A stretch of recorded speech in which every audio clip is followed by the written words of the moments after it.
is going on, everybody? Happy Wednesday afternoon. It's a monster slate, 11 games, so I don't have too much time to waste. You will hear a lot of Rio's voice, not too much of mine. I will navigate the ship like usual, though. Before we get started, though, the 11-game slate can wait for a sec. Obviously, Punny saw so many warm welcomes in the Discord, so many warm welcomes on YouTube. If somehow you missed it, it's an awesome video on Twitter. Rio is now a partner at SHIPIT Nation. Joins Hoop, Tambo, myself, D-Gen. Very, very exciting stuff, Rio. Very, very well-deserved. Not only are you one of the best DFS players out there, NBA in particular, it's awful. It's really hard in terms of playing your own stuff, content. You do it all. You're always in the Discord. Obviously, you've had plenty of MMA hits, good in NFL streets, DFS crusher. But what you do, NBA, your own work, and for the community, second to none. Coming on the show, always putting in hours and hours of work, prepping. You can't just come on the show and spit stuff out like Rio does without putting it in. So congrats to you. Hard work pays off. And, yeah, just another day. I appreciate that. Yeah, it's been a pretty crazy ride over the last couple of years. I mean, if you guys don't know, I kind of talked a little bit about it on like the mastermind stuff. But, yeah, I met Tidal a couple of years ago, almost 2 years to the date because we got the live final coming up. Right around the time SHIPIT was starting, and he put the name out or put his word behind me to get me started running the NBA stuff. Hoop and Tambo took a little leap of faith, hiring me, and then it's been obviously really, really great since then. And I'm just really blessed for the opportunity. I'm blessed that I get to work alongside a lot of people that I've looked up to when I first started doing DFS, and then just a lot of people that I respect and good people too at that. That's the most important thing. I think we've done a really good job building a lot of chemistry within each other, but also it kind of reflects within the Discord. You just have a lot of really down to earth people in the Discord that have kind of made SHIPIT what it is. So shout out to everybody and thank you all for all the kind words this morning. It's been really nice to see. I haven't been able to get back to all of them, but just know that I've seen all the messages and I appreciate them all. Amen to that. I love what stood out to me. Good people. You are a good person. You absolutely deserve what you've got. It was a blessing meeting you a couple of years back at the live final. Hit it off right away. Jasmine was there. Shout out to Jasmine. Oh, we had a blast. Maddie, you, me. Had plenty of times. We'll have plenty of moments in the future. Wanted to shout out good people. You, that's absolutely true. People in the Discord, people watching the YouTube shows right now. We wouldn't be live every single day talking sports, doing what we love if it wasn't for people and you guys, your support, just on the YouTube show. If you're not a member of SHIPIT Nation, obviously we'd love to have you. Love you in the Discord, but if you just show up every single day, like Punny doing the YouTube, you say hi. Always love saying hi to names like this. So, hey, it's that time. Before we get into it, got to say hi to all the people. My man Takedown, Justin, Michael W., Jordan, Max Manning, Put Me In Coach, Lyle, Jake, Sean Sullivan, William, Al Money, Little Neck, Nades, what's going on? Gang Green, Charlie, Wardo, Daniels, what's going on? BJ, Sean, Rodney, Easy Bets, 2G2, AZ Bob, Jose, Michael, can't miss anyone, Jim, Eric, Josh, I already said AZ Bob, NY Steel, I think I already said hi to Paraby, William, Jake, OS, oh my goodness. Michael, I think I got every single person. If I missed you, I'm sorry. But again, all we ask, like button, subscribe button. That's enough of that though, Rio. Metro Boom, what's in here? We appreciate it. We're going to screen share Saber Sim. There's no broad slate overview for me besides, hold on, let me get it right. What I always look at, the start times. Again, this is Mountain Time. We have 7 Eastern games. We have 2 of them. One at 7:30, a couple at 8. Then we have an hour window. Then we have another hour window, and then the last games are at 10 Eastern. So while there is 11 games, which is chaotic and stressful, I like it how the lock times are easier. We have 3 hours from start to finish, and we have 2 1-hour windows, which makes it better for real life. Want to grab dinner, step away from your computer for a little bit, you do have that luxury. Any broad slate in you, if you want to talk slate-wise, there's just so many Q tags. When we go game by game, we'll talk about it. Yeah, I mean, it feels like a good slate to start a little bit later. I see 2 pretty easy games to fade early on. A lot of value is going to open up. I think we got just a lot of. I mean, there's probably a lot of listings that we haven't heard of yet, but I wouldn't be surprised if we get some guys get rolled out throughout the day. Mainly like the OKC stuff. Even some more guys on the Philly side, like Washington and Utah, we'll see what they do there. They did upgrade Jordan Poole and Marcus Smart, but I'm still not fully convinced that that is going to be how they play it. I mean, even like Cleveland, they could rule some guys out. Memphis has a big Q tag. Obviously, the Denver stuff. Yeah, so it's just I think it's a game or it's a slate you don't really want to get too locked in too early is what I'm thinking. I totally agree with you, and we'll kick it off right here. First game of the night, so it doesn't sound from the get-go that you like too much of this. Sorting first game just by ownership. Again, I am taking an average from SHIPIT Nation and SaberSim. You do have that luxury.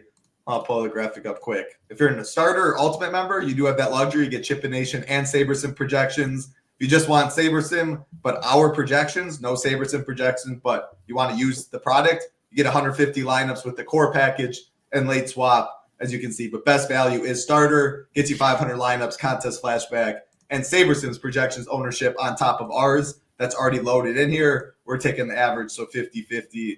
Right away when I sort by ownership, at pretty much nothing besides Tyrese in this game. Now, here, let me circle all the way back to what I usually say. Big favorites are the Pacers at 11 over the Mavericks. 234 total. Injuries, though. Siakam, Tyrese, Jarris Walker, all questionable. And then going to the other side for Dallas, Brandon Williams, Jaden Hardy, Kai Jones, all questionable. Is Tyrese going to miss when they're 11-point favorites? If all of them are in, it feels like the easiest stay away. If Siakam and Tyrese miss, then it feels like we'll start maybe playing some Pacers. What do you think? Yeah, so it sounded like Siakam was just going to miss that one game. It was just a personal reason, so it wasn't any sort of injury or anything like that. So he should be back tonight. Tyrese, I mean, I would imagine it was just a rest thing. I think he'll be back tonight, but I'm not too sure.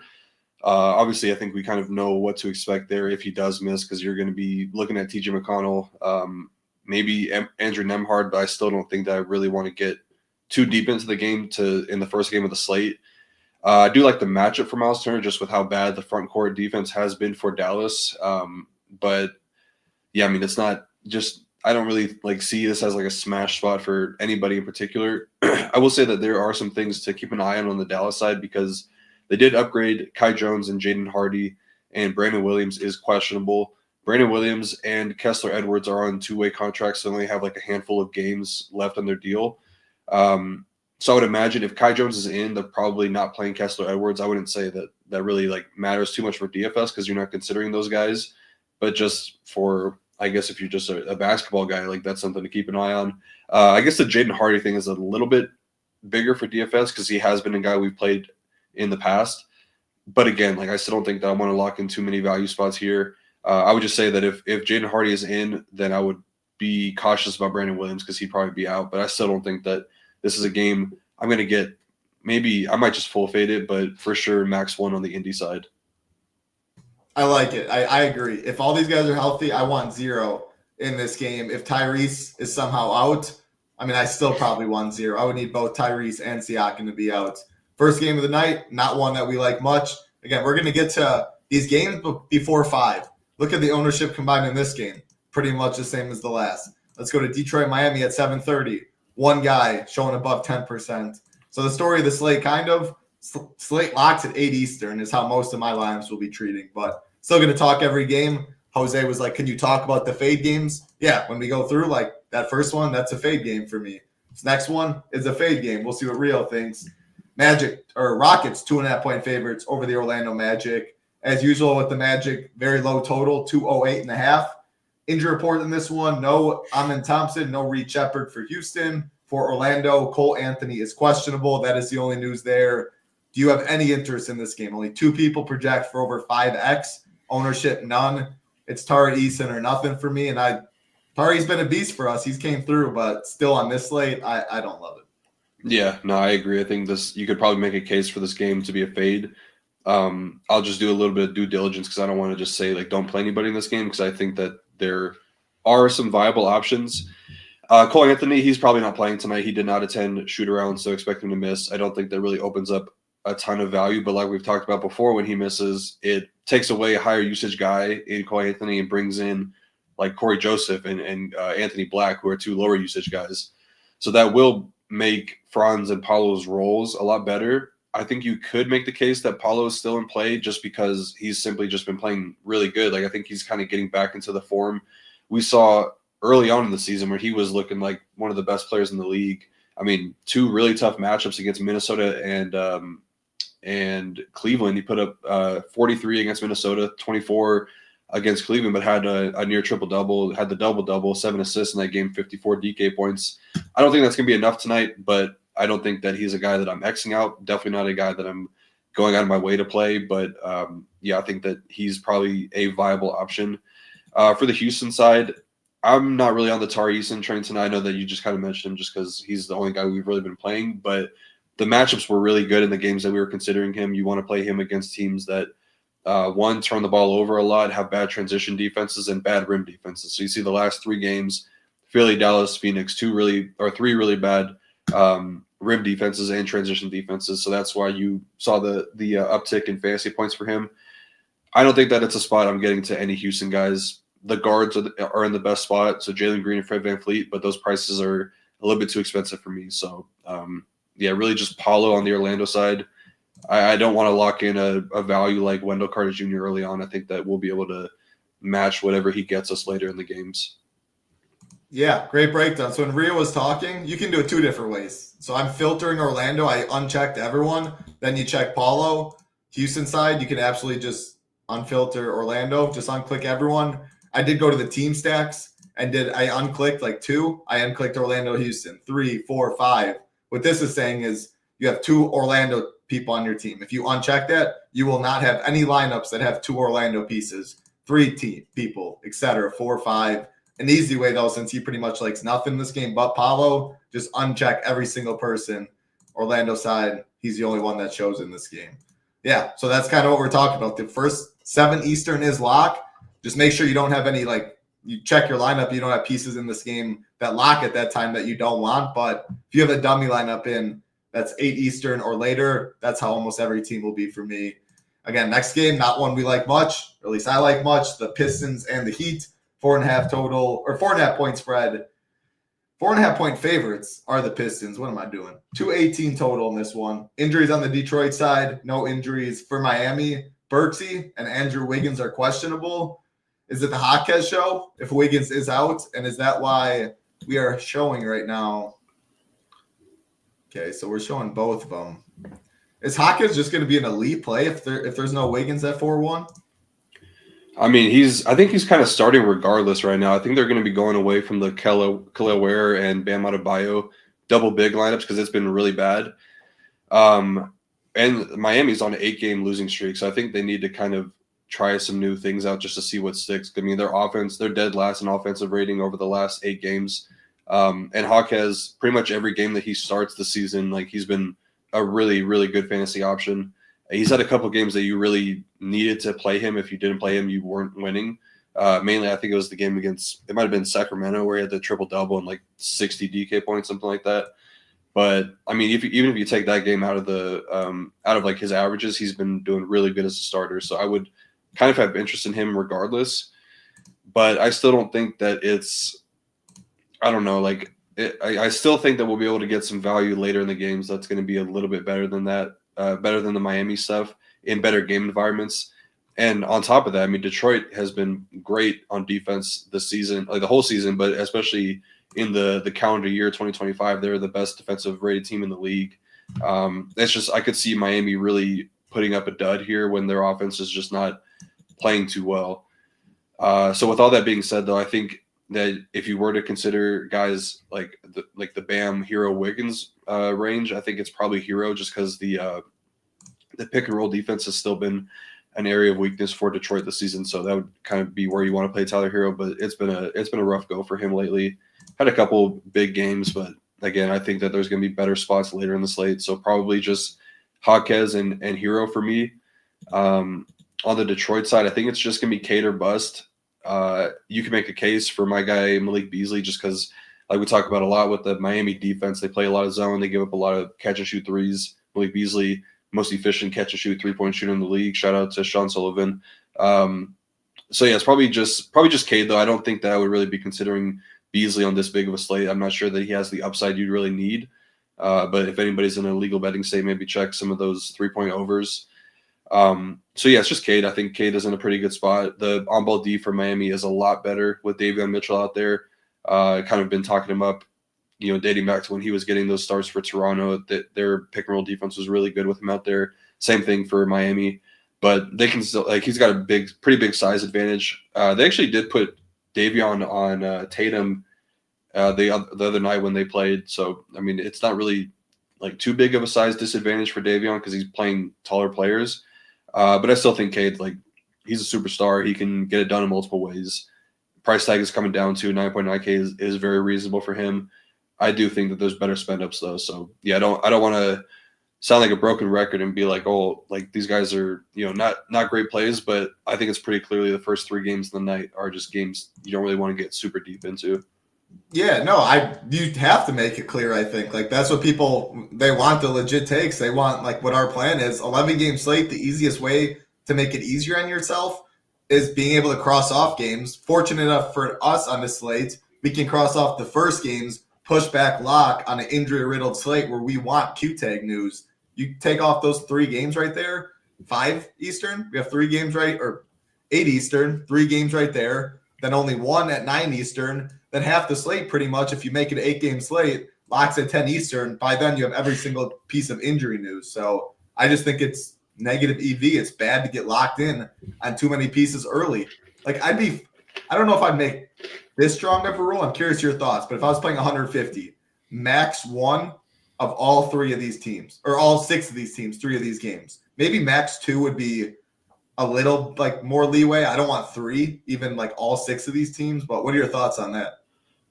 So you're saying max 1? You can't have any more than 2 people in your line, 1 or 2. So I'm curious at what number you would say of all 6 of those teams before 5 Eastern. So you'd have 8 roster spots, or what is it? 8 for NBA. Yeah, so it'd be 6 or 7. Yeah. So you okay? Let me just get this straight. You're saying max 1 of all those 6 teams. Correct. Yeah. I honestly think I think it's viable tonight.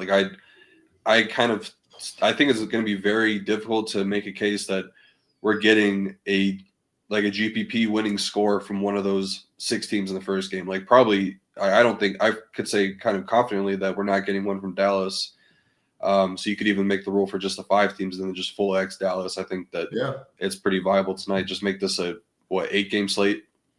And most people are probably playing a lot less than 150 teams watching this. And I was even debating making if you do play 150. So most people, I think you 1 max in these, and then you have a lot of roster spots. Injury news will pop up.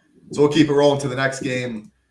A lot of injury news will pile in, but this OKC side, we're talking not great value in these first relative to these. We have good value in OKC because there are injuries.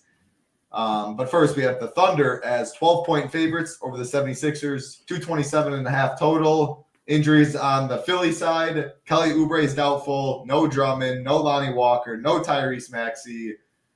And Yabusele's questionable. Last time Yabusele missed, Brissett started. On the OKC side, no Shea, no Jalen Williams, no Lou Dort. So no Shea, Lou Dort, Jalen Williams. And that's Jalen, the guy that's been out for a little while, the good one. Hartenstein, Case and Wall is questionable. Guys as you can see on the screen, Kendrick Williams. If Kaysen plays, if he doesn't, guys like Isaiah Joe get even bigger bump. Aaron Wiggins looks to be getting a good amount of ownership. People are going to OKC for value. Obviously, without Shea, Jalen Williams, it only could get better too. If Hartenstein's out, Chet at 7'6" would only become better. How many OKC's too many OKC? And I don't know. I'll let you talk about these 76ers. Quentin Grimes is the GOAT. Yeah, literally, he's the best player in the NBA right now. I mean, I can't even – I don't know. I can't even think of, a comparison that's been – this is Jeremy Lin 2.0, I feel like, but way crazy. better. I'll go over the 76ers stuff after go over OKC because I think that's going to be pretty much a lot quicker. But we did see this similar situation where OKC was resting all their guys. Hardenstein and Chet, I believe, both missed the last game that in this scenario was against Portland. From the minutes perspective, we saw heavy minutes on Jalen Williams, on Isaiah Joe. Kenrich Williams got up to 30, and then Ousmane Dieng got up to 35, I believe. He's out tonight, so that's another one less buy that they have, but they do have probable tags on some of these G League guys. Alex Dukas, Adam Flagler, and Brandon Carlson are all going to be available tonight. Like I said last time, I think it was I think Chet wasn't listed when we were doing the show that day, but I would say the same thing that I said then. Like I would be very, very cautious with like the Chet, Hartenstein, Caruso, even Case and Wallace if he does play. Like maybe a little bit less so Case and Wallace, but for sure like Caruso, Hartenstein, and Chet. I'd be very cautious with those guys. Like I think it's a 1 to 2 rotation thing for them, and then they get pulled. Because this is kind of an important game for both teams to lose, I would say. Like OKC, I think if they lost, it would be a win for them because the more games that Philly wins, the more likely they are to get a top 7 draft pick because they obviously want Philly to be outside the top 6 because they own that draft pick. So I think that they could play it really weird and just maybe play these guys like 1 or 2 rotations and then just not play them in the second half. So you're saying 76ers plus 12 is free money? Yeah, that's basically what I'm saying. Say less. But I mean, the Sixers got to lose too. Like they obviously want to keep their pick, so they might even like it's going to be really, really weird here. Is what I'm saying. Like it's up in the air. Like I honestly don't know. I feel like maybe there's just good value on like betting Philly outright. I don't know what their odds are, like plus 600, 700, something like that. Plus 470. Okay. So yeah, the guys that I would be considering in OKC, I probably wouldn't. I don't know. I'd be like it'd be tough for me to get away from Chet just because he's going to project so well. Just going to have all the usage in the world if he does play, and Hartenstein and Case and Wallace are out. But I would just prefer to get down to the value guys like Jalen Williams. Last time he played in this situation, had triple double, 60 DK points, whatever it was, like a huge game. So he'd be my favorite. Wiggins didn't see a ton of minutes in that game. Like he was kind of trending for like the 24-minute range, but I think that he played so well in the second half. They gave him a little bit of a longer stint, so I'd be a little bit worried about him too. But Isaiah Joe played a ton in that game, so I like him. Kenrich Williams is going to have to play more, especially with Usman Jang out, so he's probably playing 30-plus tonight. And then just keep an eye on those Q tags, even Chet. If those guys get ruled out, then we're talking about like Dylan Jones. Like I guess Wiggins would look better in that case. And then let me see the G League guys. Who do they even have available? Because I know that they have a couple probable tags. So yeah, Flagler would be available. I don't think maybe they didn't call it Brandon Carlson. I thought they were going to. But yeah, basically the guys I'd be avoiding a little bit would be Caruso, Hartenstein, Chet, Case and Wallace, and then everybody else I think would look a lot better. But Jalen Williams is clearly the top option for me for Philly. Yeah. Sorry, do you have something to say? I was just gonna say I think Carlson is active because SaberSim has everyone else out, but not Carlson. But they have projected for 0. Yeah, there's still time for him to get called up, I believe, because it's a home game. I think OKC, the G League team, was at home, so there won't be any like travel issues there. Gotcha. And the one thing I was gonna say too is, I mean, we don't need to like guess on Chet, on Hartenstein, on Wallace if you make the slate at 8 Eastern instead of 7 Eastern. Yeah, exactly. That's a good point. That's another reason why you don't want to play much, if anything, of those guys in the first 3 games. So going over to the Philly side, obviously the Quentin Grimes stuff he's been crushing it, but even like from a role standpoint, 30% usage rate, leading the team in usage, drives per game, first in touch time. I mean, all the talk about him getting like his minutes dialed back haven't really come to fruition as much. They kind of have because he did play 31 in the 32 games prior to the overtime game last time out. But he got up to 38 minutes. It obviously looks like he's playing a lot more than he actually was, but that's like 33 regulation minutes, which is probably, I imagine, where they want to keep him. So yeah, I know that there's like a lot of debate. There's been debate this morning in the Discord about whether or not he is in play. I'm going to keep fading him just because I don't know. Like it's starting to get ridiculous, like paying 8.6K for him. But I would not be I wouldn't be suggesting other people fade. Like if you like him and you really do believe that he is this good and you believe the usage and the per minute production is real, then you probably are fine playing him up to like 9K. But playing up to 10, 11K if he keeps doing what he's doing. Yeah. I mean, yeah, it's insane. But so what you need him to be optimal is probably 6x his price tag minimum, maybe even more on this slate. 5x would be like the minimum what you want, which would be 43 points for him. 7x you would need like 60. So like probably in like the mid 50 range is what you'd want from him to be a GPP winner. I don't know. Like I still think OKC's got good defenders out there. Like Wiggins is good. Obviously, if Chet and Hardenstein play and Case and Wallace play, those guys are very good defenders. But he did get it done against Houston, which has some of the best on-ball defenders in the league. So, and then if Yabu misses, then that would get me onto O'Shea Brissett a little bit. He played a ton of minutes, didn't really do great. Like he had like a ton of points in his first rotation. Then I think that was kind of when Quentin Grimes took over. But he played 43 minutes in that game, so 38 regulation. I mean, that's a ton for somebody at 4.1K. So he would be a guy I'm definitely looking to. And also do have to keep an eye on the Jeff Dowtin two-way stuff. I think he's nearing the end of his two-way contract, so they might be making him inactive in the couple games coming up, maybe even tonight. So just keep an eye on that. Man, it was so tilting for Brissett. Buddy had like 17 DK points at like the first quarter. Finished with the 22.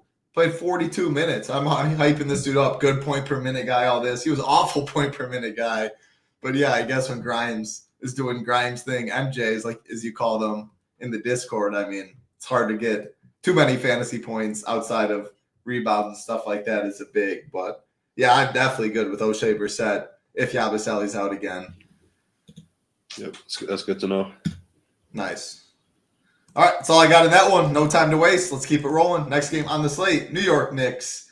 9-point favorites over the San Antonio Spurs. 227 total. Injuries on the Spurs side, nothing. Fox is out for the year. Wemby's obviously out for the year. Team is depleted. Knicks side, no Jalen Brunson for another game. Mitchell Robinson is questionable. We sort again by ownership. 3 guys above 10%. We sort by value. Like, I don't think, even though we start by value, these guys are over 5x.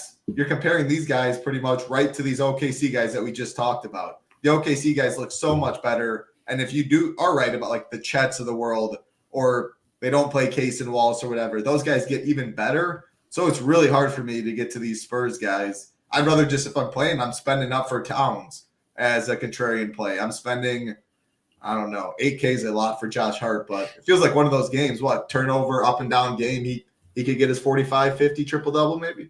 Yeah. I mean, San Antonio, they've been like crazy bad on defense since the Wemby and Fox injury. I don't have the numbers right in front of me, but I believe they're like allowing 130 plus points per game to opposing teams. So yeah, it's been like you kind of want to attack anybody against the Spurs right now. The Knicks are playing a lot better on defense, and I don't think that it's a surprise when you see Mitchell Robinson starting to play a lot more minutes. If Wardo's still here, he can give me some numbers for that. What do you mean if he's here? I love New York tonight. I wasn't looking at – oh, there we go. Get some Cleveland stuff. Yeah. I will say, I love you too, Wardo. I woke up with extra 50 in my pocket. I don't disagree, though. I think that it is a really, really good spot for the Knicks.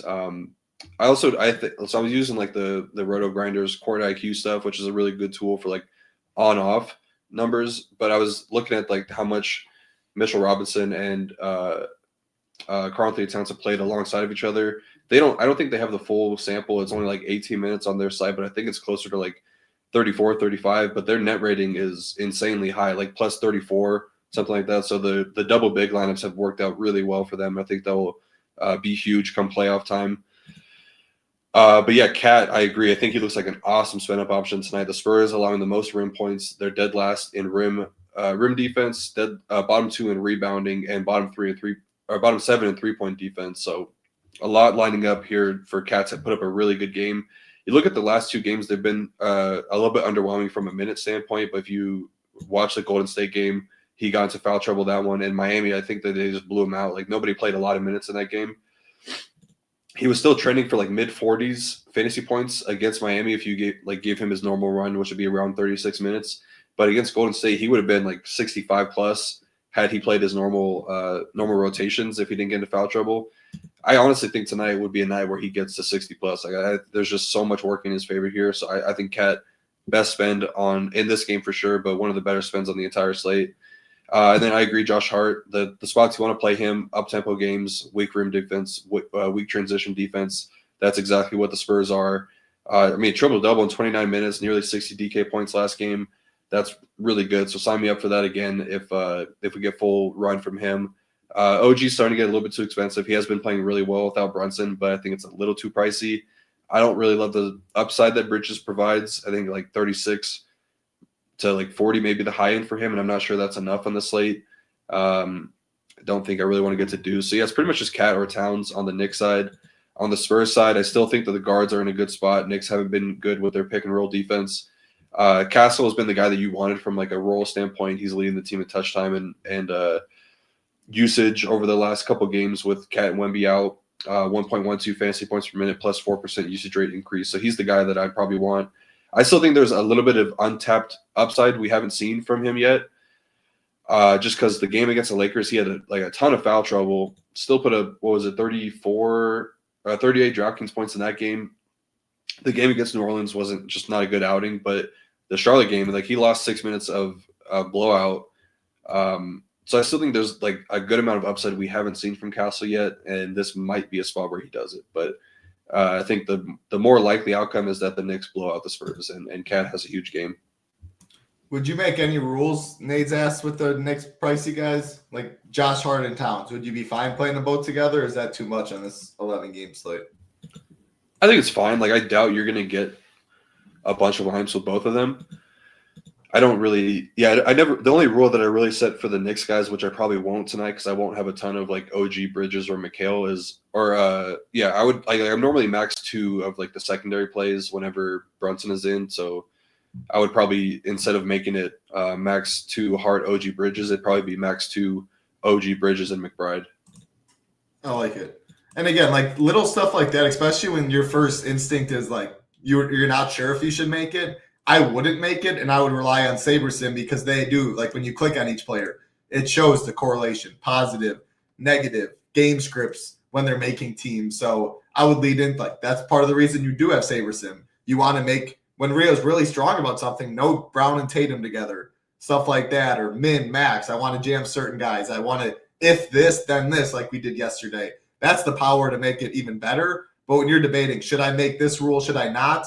I just would lean toward not, and then most times it won't give you lineups like that. If it does, SaberSim has a reason for it. I would just trust that. Has had a lot of success over the years, people using SaberSim product that way. So that's my 2 cents about that. Yep, Garland's out. We will get to that in a couple games.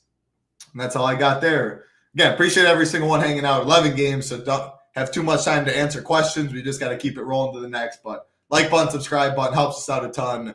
Very big day over here at SHIPIT Nation, getting Rio on board long-term, a partner over here. And again, SaberSim, the best optimizer out there with the best content. You can see the different options. Ultimate gets you the sims. That's what we have right here that we're showing. But the starters the same way. You can average SaberSim projections and our projections. You can build 500 teams. You do get contest flashback, as well. And that is $129 with all of our content with that for SaberSim. And you can get in the Discord as well. Then you don't need, again, you're the consumer. You guys do what you want with your money. There's a lot of different sites out there. We believe we have everything you need for just one site.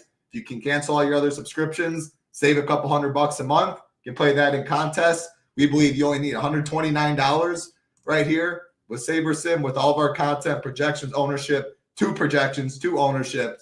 That's all we think you need. Can save a lot of money in the industry. So shout out to SaberSim. Love this deal over here, being able to give you the best content and SaberSim for the lowest price.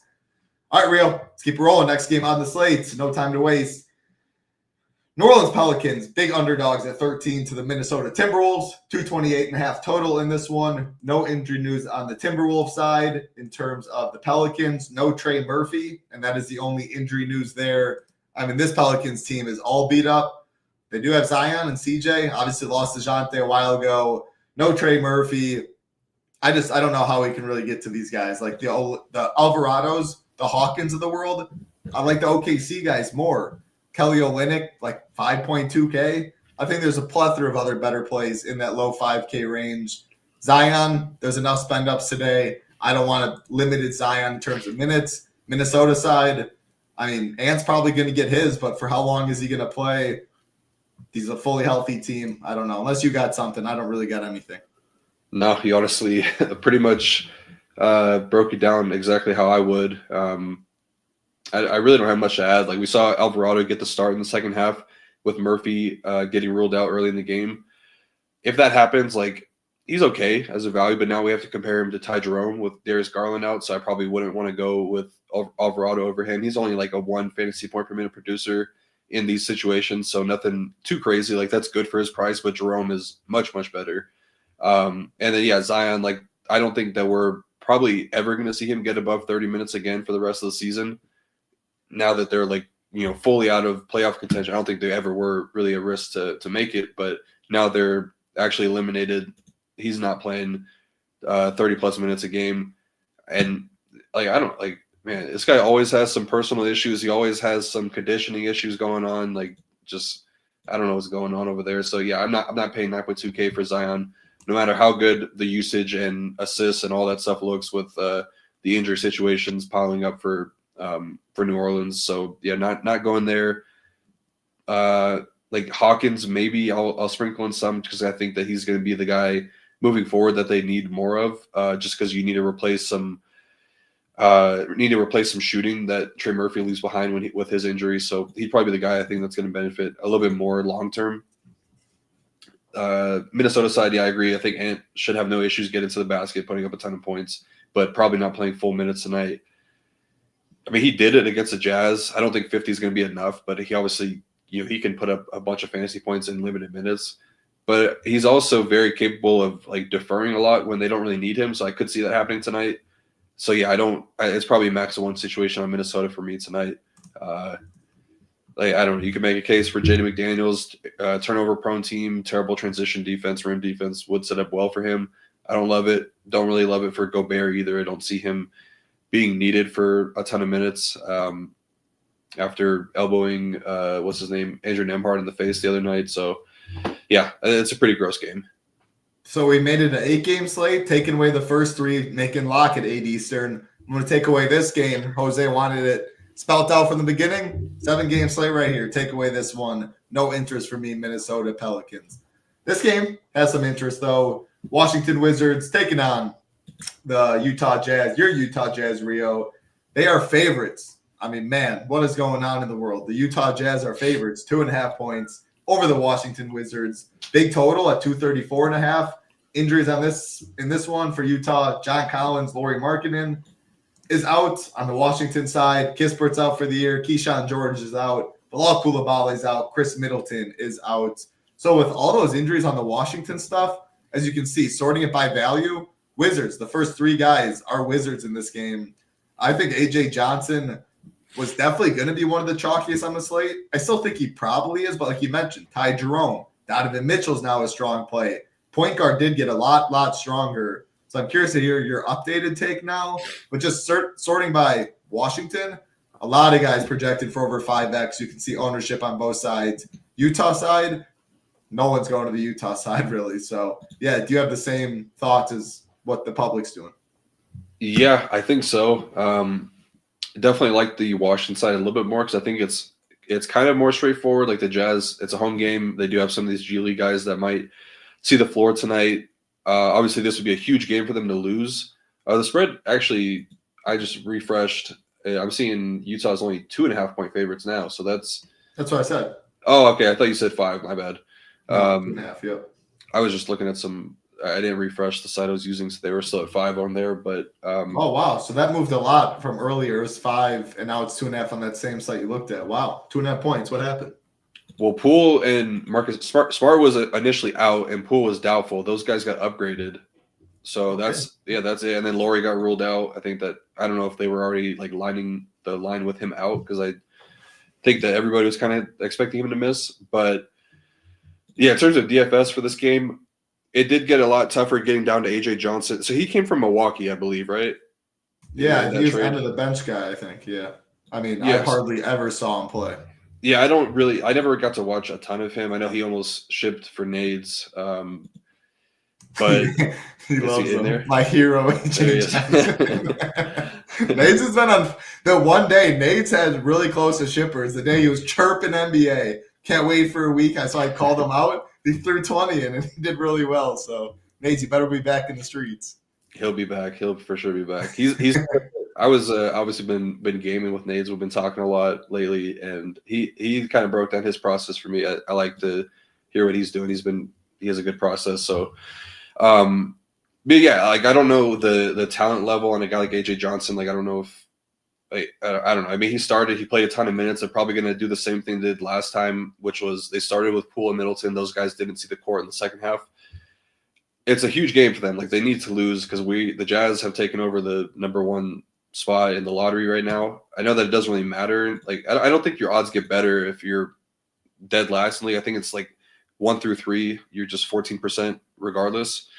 But yeah, I mean it's big for both sides. I think you definitely want to get a loss just to help out because there's still a handful of games left. Like they could, and the Pelicans are trending down, the Sixers are trending down. But yeah, with that being said, I think AJ Johnson's still a pretty solid value play, assuming that he's starting again. Because I mean, if you're getting anybody starting at 3.4K that's playing 35 minutes in a night, I think you have to have interest in them, regardless of how good or bad they are.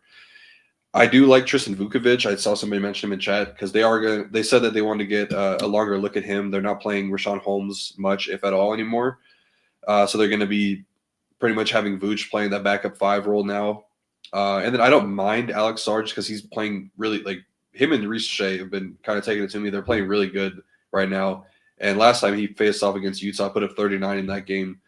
Been shooting the ball a lot better, taking a lot of shots. So I don't mind Alex Sarr as a mid-tier spend option that's going to not get a ton of ownership. Maybe Bub Carrington, but I think that there's better guard values that we get now. So yeah, Vooch, AJ Johnson, and Alex Sarr are the guys that I'm considering. I think that's it. Like maybe Jalen Martin if he starts randomly. I don't think he's going to, but he did start in the second half for Chris Middleton. And Keyshawn George is out. I didn't look at the updated projected lineup. If you want to give me 1 second. Okay, so yeah, it's Bub and Johnson are projected to start tonight. So that's kind of what I was expecting anyways. Yeah, so AJ Johnson's still going to be a pretty solid play regardless.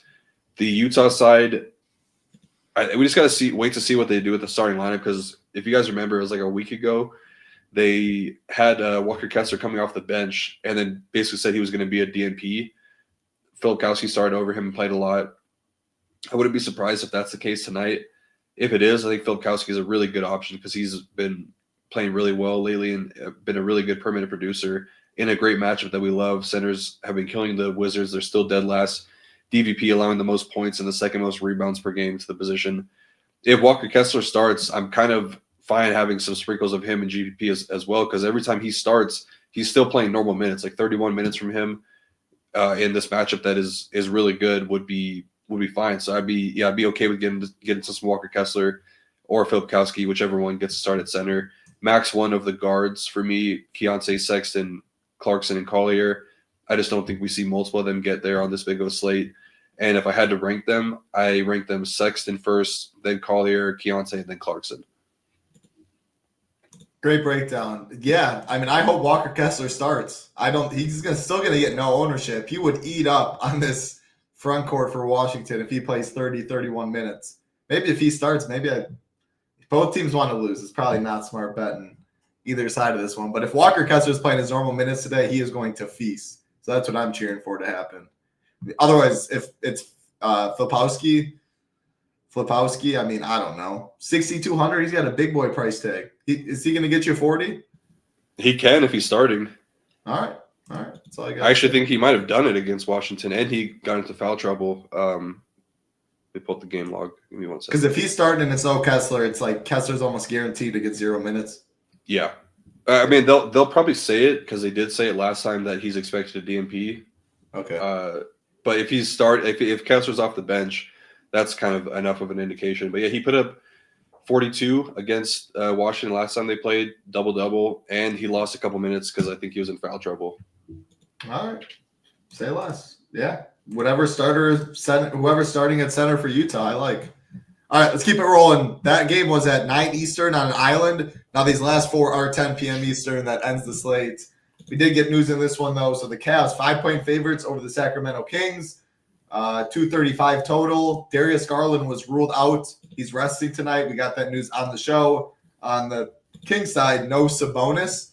So I'm not sure. Let's see. These should be updated now. For sure so Ty Jerome 24. We have them for. So we didn't update it yet, or it's not pushed. So I'm just going to have Saberson here. Ownership is not updated.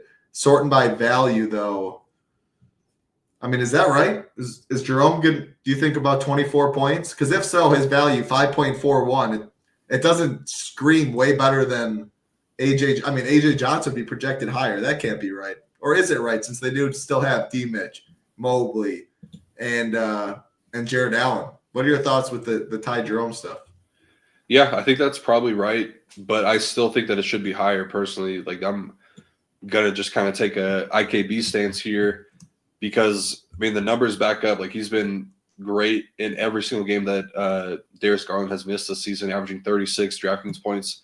One of those games was a massive game, 43, and then you take away last game, he put up 28 against Orlando. But I mean, he just produces when he when he fills in for Darius Garland, and I quite like the matchup for him and Max Strus just with the Kings giving up a ton of 3-pointers this season, especially as of late. And now that no Sabonis there, it's going to definitely impact their defense a bit.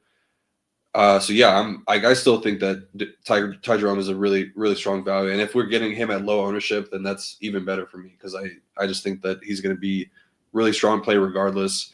The guys up top, though, like I don't think that you need to go out of your way to get to. Donovan Mitchell hasn't really been that great in the games without Garland this season. On top of it being a back-to-back, he also played a ton of minutes last night. It would have played 34, which is like it's kind of a lot for him. And he's just coming off of the groin injury, so yeah, kind of a lot of things working against him, in my opinion. Same thing for Mobley, just came off the foot injury back-to-back. Didn't look great last night. Allen, his price is way up there, so yeah, it's pretty much just Jerome for me. If you want to take a chance on Strus just because the matchup is pretty good, I don't mind that. And then the King side, pretty quick to break down as well with no Sabonis, going to get Jovel back in the lineup. Another guy that I'm kind of IKBing because I think that he's pretty solid. Just like we know he's a really good per minute producer. His minutes were pretty safe without Sabonis. They did, I think they signed somebody recently. Was it Terry Taylor? I'm trying to look at their roster really quick. Yeah, so they signed Terry Taylor. If I remember correctly, he was like an undersized center. He was with the Bulls. Yeah, the Bulls. Did he play for the Pacers too for a bit? I mean, it doesn't really matter, but if you want to look that up. So yeah, like he's not gonna. I don't think he's too much of a threat to take away minutes from Jovel right now. Maybe down the line, but I doubt it. Just because I mentioned before, like Jovel is a pretty. It's not a 1v1 swap between him and Sabonis. Obviously, Sabonis is like an all-star and much better talent-wise, but in terms of sorry, people are screwing me up. I'm seeing all this Pacers. DeLon Terry? Terry Taylor. Terry Taylor. Yeah. I was like DeLon Terry, and then I'm looking. He's just played for the Bulls, so it was the Pacers. All right. Yeah, he's 6'5", dude. 6'5" center, so it's like Zion, but not as good. Terry Taylor and Zion Williamson in the same sentence. Didn't have that on my bingo card. It's 2025, baby. So yeah, like what I think that Jovel just talent wise, or like game style wise, he provides a lot of the same things that Sabonis does. Like a pretty solid passer, good rebounder, big body, can run a lot of those dribble handoffs that they do with Sabonis. So it's a pretty like you're not really the offense isn't going to change because you're adding Sabonis or adding Jovel into the lineup. With all that being said, though, he's averaging 36.7 DK points per game in starts for the Kings this season, but 1.36 fantasy points per minute, which is pretty good. I think that there is 30-minute upside for him and pretty good, just fantasy upside. So Cleveland's obviously been one of the best front court defense in the league, but when you look, they've kind of given up some big games lately to opposing bigs, as recently as last night with Zubac going for the 2020 game. I believe there was another big man recently. I got to double check. Like Wendell Carter Jr., I think had a pretty good game against them 2 games ago. So there might just be, I don't know, tired legs. Like I know Kenny Atkinson has talked about Jared Allen playing, he was getting rest earlier in like February and he's been playing a lot more minutes lately. So it might be tired legs. So it could be a decent spot to fire up some Jovel. So I don't mind him in GPPs because we know that he does have that high upside. That's probably it though. Like usage wise, it's going to be DeMar that leads the way for the Kings. But these prices are – I'm not paying 8.2K for DeMar, not paying 8.6 for Levine. I think Monk is a little bit too expensive, and he's at risk of losing minutes because those games where you need a little bit more on-ball defense is a spot where he could lose minutes, so not something I'm really looking to go to. Jovel or Kessler if Kessler's starting? I think Kessler. Yeah, The that's matchup my is lean, better, but like I think they're like the upside is same similar. plays. I mean, Yeah. they're both going to be extremely low owned, right in that 7K range at center. A lot of people, plenty will go 2 center builds on the slate with the Vukovic of the world, the Towns of the world. So, yeah, I like both of them, but I would lean Kessler as well.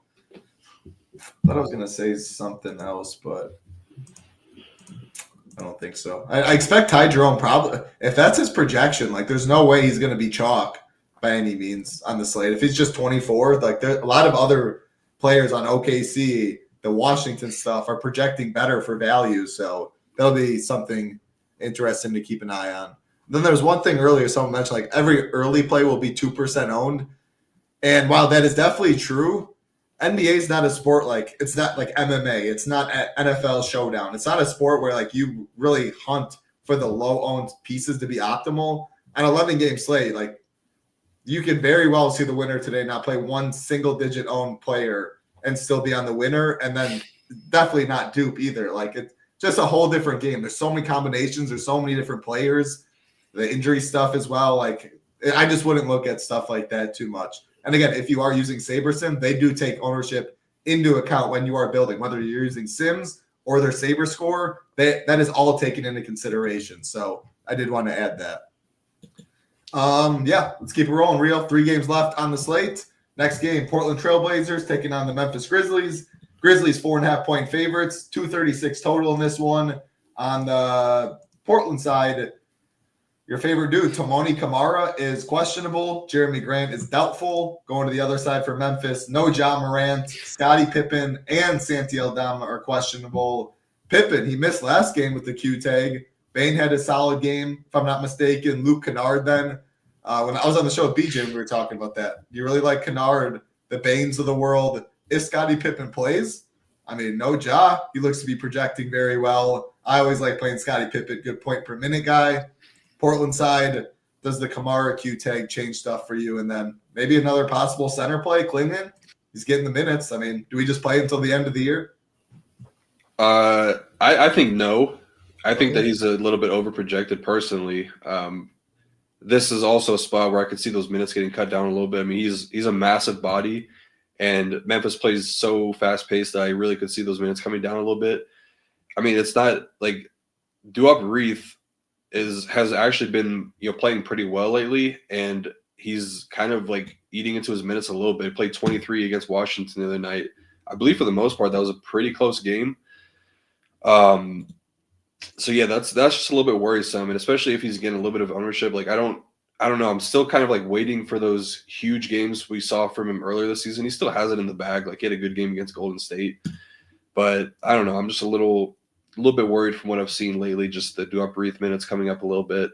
But yeah, the Jaw stuff obviously big. Desmond Bane's been crushing it. Had a huge game last time out with Pippen out. Led the team in all the tracking stats like touch time, drives, all that stuff. He was first in all that, which is what you would expect from him.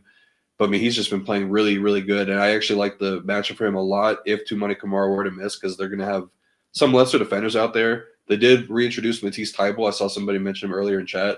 I know you're going to say you love Matisse Thybulle. He's the boy. Matisse Thybulle has been over all those dudes. That's years and years back. People arguing in the Discord. Matisse Thybulle, Washington boy. Very few of as good of hands as Matisse Thybulle on defense. I'm surprised that he didn't get picked up. Just make a corner 3. Literally, that's all you do in the summer. Corner 3, corner 3, corner 3. Dude, he is so fun to be on the court. On defense, he is a problem.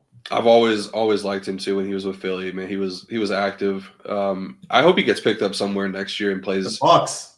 Yeah, they could for sure use a guy like him. Oh, speaking of what I was gonna say, Jay Crowder is on the Kings. That's what I was gonna say last game. I had no clue. That's what when I was scrolling, I was laughing. I got 5 steals the other night. Yeah, dude is when I love Matisse Thybulle. All right, keep going. He was Dyson Daniels before Dyson Daniels. Yep. Mm-hmm. Just didn't really play it enough and doesn't have any offensive game. But yeah, he was always fun to watch. Jay Crowder, he's been with the Kings for most of the year. He signed there because there was, I don't know if it was last year or the year before, where he had all the weird stuff going on with the Suns where they just kept him and then they wouldn't cut him. It was like 2 or 3 years ago. Yes, I don't know what he's been doing the last couple of years, but and he went to the Bucks, and Budenholzer never played him, like for whatever reason, and then he just who knows. He's a glue guy. You got to have a guy like Jay Crowder, PJ Washington, not PJ Washington, PJ Tucker. Yeah. But yeah, so if Kamara were to miss, then I do like the matchup a lot more for Bane because they will put that's going to be Chris Murray in the starting lineup. He played a ton of minutes, 37 minutes last game. Matisse Thybulle played 22, so they do have some bodies that they can throw at Bane. But the Blazers kind of all season long have been a little bit worse against guards. Memphis giving up a ton of threes right now, which has kind of been the theme for them all season long. And both these teams are bottom half of the league in transition, so good spot for some points to be put up. If Pippen does play, then he looks like a strong option. I feel like he's earned a starting spot just because he plays so well whenever Ja is out, but they like Kennard out there for whatever reason, maybe just to get some shooting alongside Bane. But yeah, it's pretty much just gonna be Bane or Pippen for me. If Kamara were to be out, then that also would kind of make the matchup better for Jaren because there's a chance that they would put Kamara on Jaren Jackson. If it's Denny, then I think that's a really good spot for Jaren, so I don't mind him at low ownership. But nothing I'm really seeing here that I love on the Memphis side. On the Portland side, like the spot for Denny, like playing him in these pace-up spots, these transition defenses that aren't very good, which is what Memphis will give us tonight. So I have some interest in Denny for sure. Not a ton of interest in Simons. Never really like playing him, especially at this price tag. I already mentioned what I said about Kling, I think the minutes are a little shaky right now, and especially in a pace-up spot like this. And then, just keep an eye on the Kamara stuff if he gets ruled out. Like we saw 37 minutes from Chris Murray, which would be pretty good at his price tag, 4.3K. So that's what I'm thinking for this game. Great breakdown. When's the last time you've heard the name Andre Roberson? He's dating that one basketball chick. So sometimes they always pop up on your Twitter. I don't even know what her name is. I don't know what her name is, but she's got a ton of followers. But he's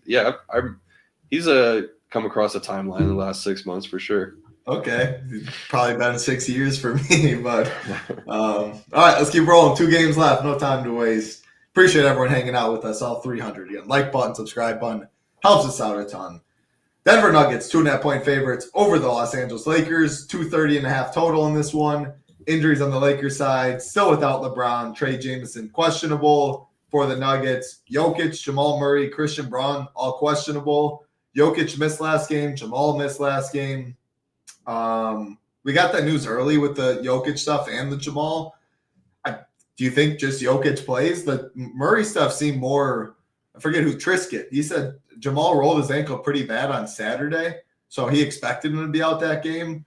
But Jokic, it feels like they just finally gave him a day off since he's been Q for a while. Right back at it today against the Lakers. Big game.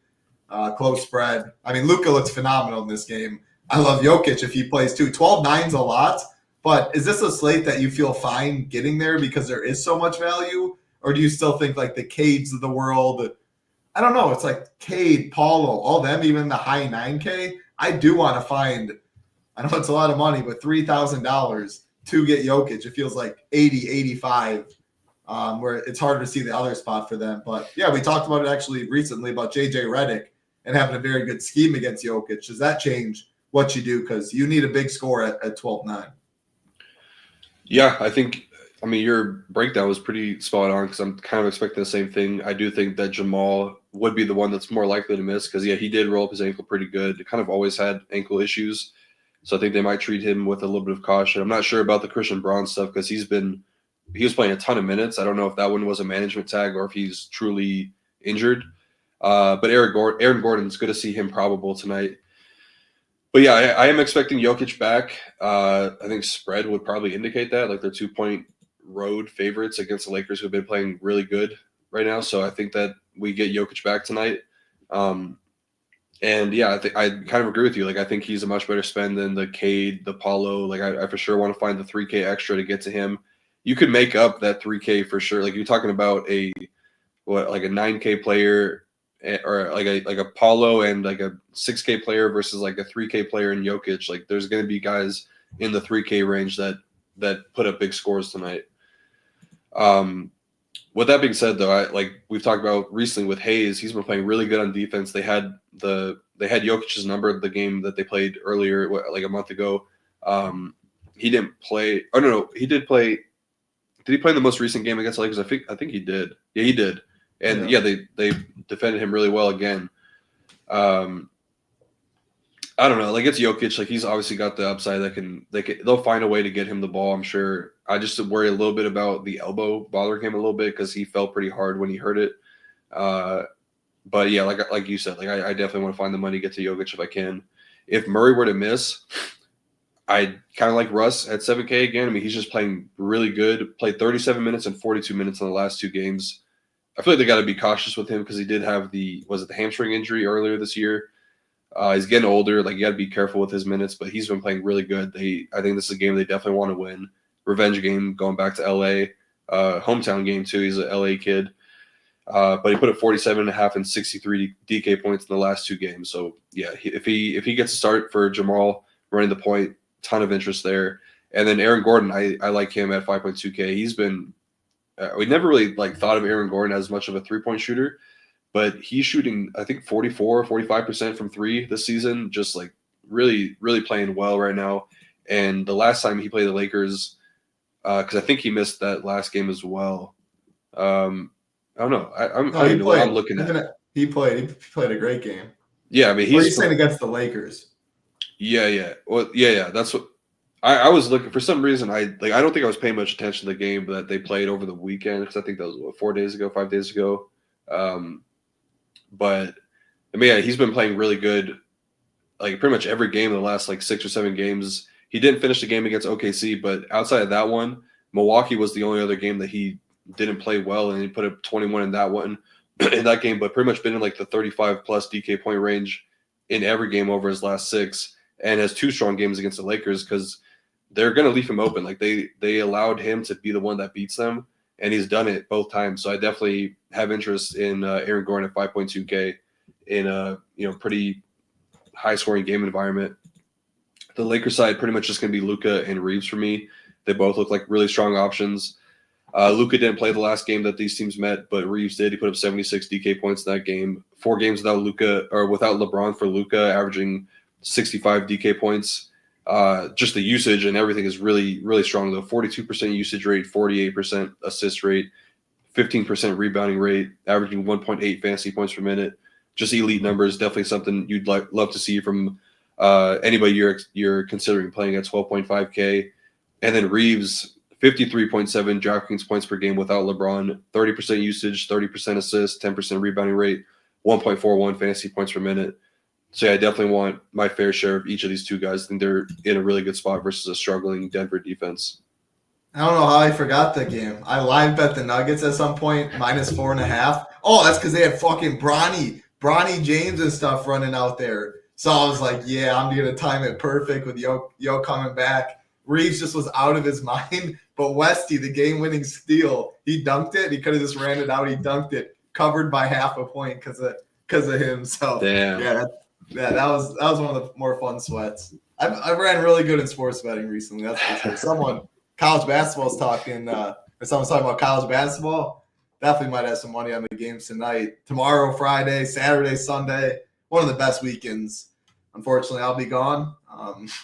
I have to travel, but Rio will be in town taking over. Yeah, send me the bets. Yeah, the live final. All right, we'll do. You'll be in town to bet. That is right. All right. Well, yeah, good question. Reeves and Luka together, is that too much on this 11-gamer?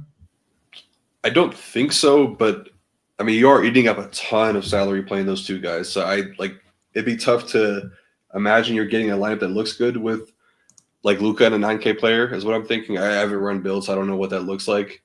But yeah, I don't love it. Yeah. But I would leave it up to Saberson, like you're saying. Maybe not group it away. See how many lineups Saberson does give you both. If they love it and spitting a lot out, it's obviously for a reason. Maybe it's easier to do if there's no Jamal Murray and then you just force a Nugget run back. That'd have to be a Westbrook, MPJ, Aaron Gordon. Obviously, you can't get Yoke, but that's how I would do it. Yeah, Nades will be out all night all day. $3,500, $3,700 Nades won yesterday. Guy crushes the slots. Slot Machine Pro, Nadesify. All right, last game of the slates. We have the Chicago Bulls taking on the Phoenix Suns. Suns 6-point favorites, 235.5 total on this one. Injuries on the Bulls side.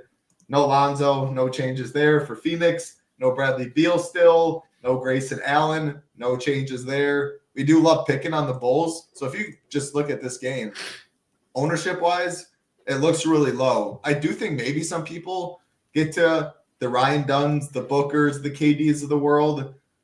I don't love playing them together on a slate like this. We talk about it a lot, though. Like, what is KD's true upside on this slate? I don't know. What is Booker's true upside? It feels a little higher than KD's. Is this spot different because they are playing the Bulls? I don't know. I'll let you, the expert, talk about it. But if I'm playing KD or Booker, I want 56 plus today, probably. Yeah, I agree. I think that I feel pretty comfortable making the max one rule of those two guys just because it's unlikely. We haven't really seen a lot of situations where they both get there.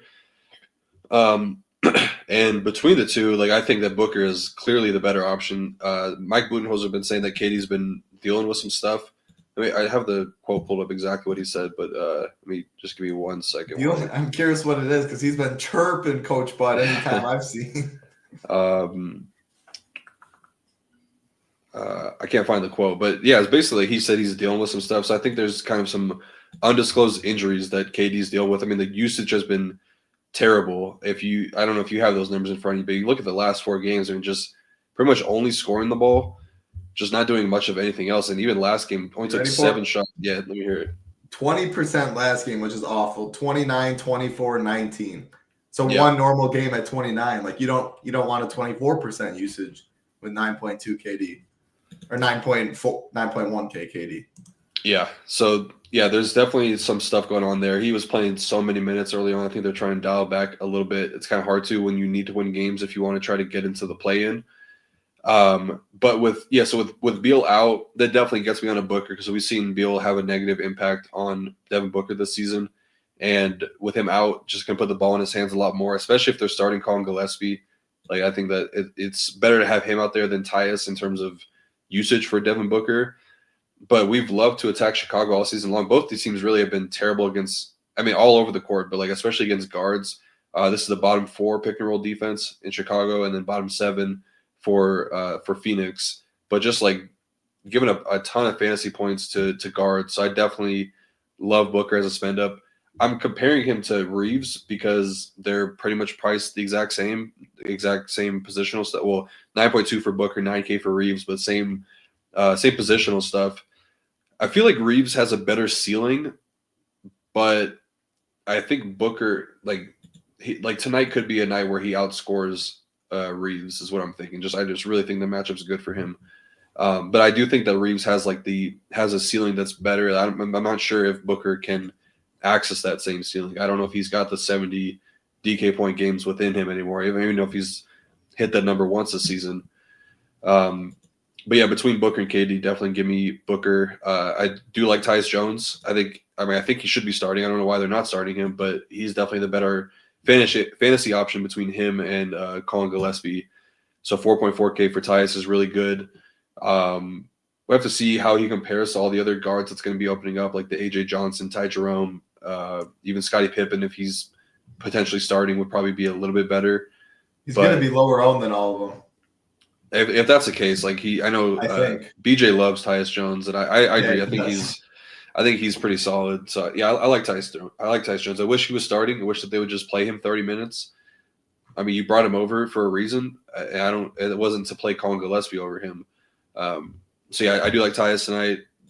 I think Royce might be getting a little bit too cute on this big of a slate. I think Nick Richards though is really good.